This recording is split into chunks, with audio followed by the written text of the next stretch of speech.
যারা খেয়ানত করে, আমানত দিলে আমানত রক্ষা করে না, আমানত নষ্ট করে, পাপিষ্ঠ খারাপ মানুষ, গুনাহ করে বেড়ায়, নাজায়েজ কাজ করে বেড়ায়, কোনো ভয় নাই তার অন্তরে, এই মানুষগুলোকেও আল্লাহ তাআলা পছন্দ করেন না। কোরআনে কারীমে আল্লাহ রাব্বুল আলামিন তাদের সম্পর্কে বলেছেন, ইয়ামহাকুল্লাহুর রিবা ওয়া ইউরবিস সাদাকাত। আল্লাহ তাআলা রিবা এটাকে ধ্বংস করবেন, সুদকে ধ্বংস করেন, আর সাদাকাতকে আল্লাহ রাব্বুল আলামিন বাড়িয়ে দেন। ওয়াল্লাহু লা ইউহিব্বু কুল্লা কাফফারিন আযীম। আর সকল আল্লাহ তাআলা অবিশ্বাসীকে, কাফিরকে, বেঈমানকে, আল্লাহর প্রতি যাদের ঈমান নাই তাদেরকে, এবং পাপিষ্ঠ খারাপ মানুষকে আল্লাহ তাআলা অপছন্দ করেন, তাদেরকে আল্লাহ তাআলা পছন্দ করেন না। আল্লাহ তাআলা আরো বলেছেন, ইন্নাল্লাহা লা ইউহিব্বু মান কানা খাওয়ানান আযীমা। যারা খেয়ানতকারী, কথায় কথায় খেয়ানত করে মানুষের সাথে, এবং পাপিষ্ঠ অপরাধ করে, কথায় কথায় নাজায়েজ কাজ করে, আল্লাহর ভয় নেই, তার দিল কাঁপে না, এই মানুষগুলোকে আল্লাহ তাআলা অপছন্দ করেন। খেয়ানতকারী আমরা অনেকেই আছি, এমনকি অনেকে আছেন 5 ওয়াক্ত নামাজ পড়েন আবার খেয়ানতকারী। কিভাবে? আপনার কাছে কেউ কোনো টাকা পয়সা রেখেছে, আপনি সেটা ভেঙে ফেলেছেন, এবার যখন যিনি জমা রেখেছেন চেয়েছেন, দিচ্ছি দেব করে টালবাহানা করছেন। এই যে আমানত রাখার পরে টাকাটা ভেঙে ফেলেছেন, এটার নাম খেয়ানত। এটার নাম কি? এরকম বহু প্রকারের খেয়ানত আছে।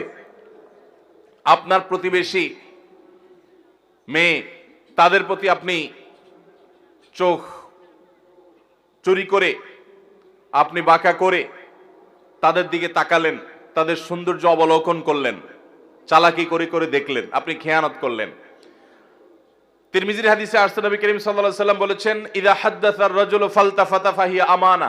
কেউ আপনার সাথে কথা বললো, কথা বলার পর আরেক দিক ফিরলো, তাহলে আপনার কাছে বলার পর যদি সে বলে ভাই কথাটা কাউকে বলা যাবে না, তাহলে এই কথাটাও আমানত।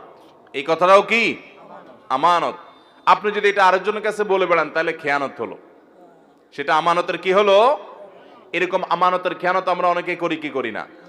ইমানদার কখনো খেয়ানতকারী হতে পারে না। ইমানদার এরকম বিশ্বাসযোগ্য হবে যে পৃথিবী চলে যাবে, ইমানদারের সততা আদর্শ টলতে পারে না। আজ গোটা দেশে, গোটা দুনিয়াতে এত মুসলমান, কিন্তু বিশ্বস্ত মুসলমান পাওয়া যায়?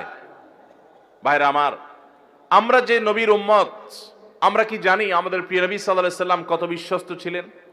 তিনি নবী হওয়ার আগে মক্কাবাসীর কাছে আলামিন হয়েছেন। কি হয়েছেন?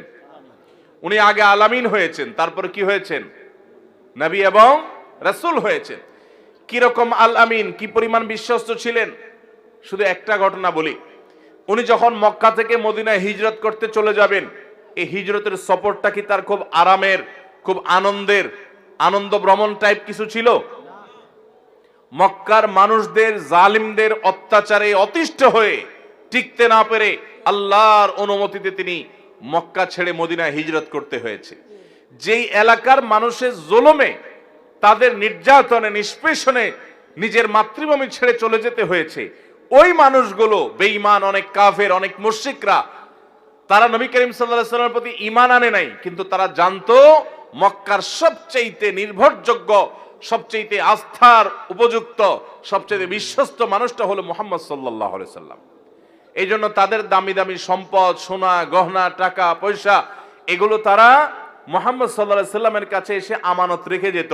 তার প্রতি ঈমান আনতো না, কিন্তু তাকে জানতো যে দুনিয়া উল্টে গেল তার আদর্শ উল্টিবে না, পৃথিবীর সকল ব্যাংকের চাইতে বিশ্বস্ত ব্যাংক হলো তিনি, এই জন্য তার কাছে জমা রেখে যেত।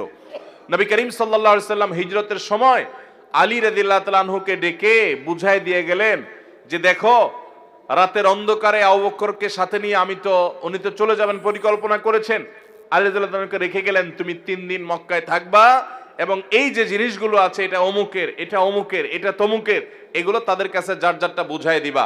এই লোকগুলার জুলুমে অতিষ্ঠ হয়ে মক্কা পার হয়ে যাচ্ছেন, কিন্তু ওই সময়টাতে পর্যন্ত তাদের রেখে যাওয়া আমানতটা তাদের কাছে পৌঁছানোর ব্যবস্থা করতে তিনি ভুলেন নাই। এর নাম হলো মুহাম্মদ সাল্লাল্লাহু আলাইহি ওয়াসাল্লাম। আজ আমাদের অবস্থা কি বলেন? দোকান থেকে বাকি খেলে ওই দোকানের সামনে দিয়ে আর হাঁটি না, অন্য দোকান থেকে নগদ খাই, ওই দোকানের ধারে কাছেও যাই না। এ হলো আমাদের ইমানের অবস্থা, এ হলো আমাদের বিশ্বাসের অবস্থা, এ হলো আমাদের আস্থার অবস্থা। আমরা মনে করি শুধু নামাজ কালাম পড়লে মুসলমান হওয়া যায়। মুসলমান অবশ্যই তাকে বিশ্বস্ত হতে হবে, আস্থাশীল হতে হবে। মুসলমানকে আমানতদার হতে হবে।